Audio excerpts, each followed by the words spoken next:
د اسلام بناوې. اسلام 5 بناوې لري.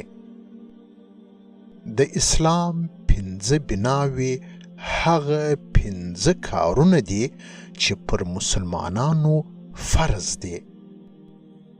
د اسلام اوله بنا کلمه ده.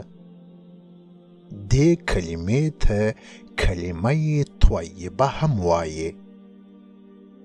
کلمه طیبه دا ده: لا اله الا الله محمد رسول الله. کلمه طیبه 2 برخې لري. اوله برخه لا اله الا الله ده. دا معنا نسته هیڅ خدای بیل الله څخه. او دوهمه برخه محمد رسول الله ده. دا یعنی محمد صلی الله علیه وسلم چې دی د الله رسول دی.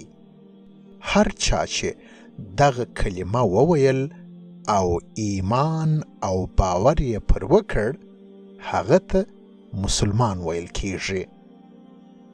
د مسلمانانو دا ایمان او باور دی چې آسمان، لمر، سپوږمۍ، زموږ دنیا او په دنیا کې انسانان، حیوانان او نباتات دا ټول الله پیدا کړي دي. الله یو دی، شریک نه لري.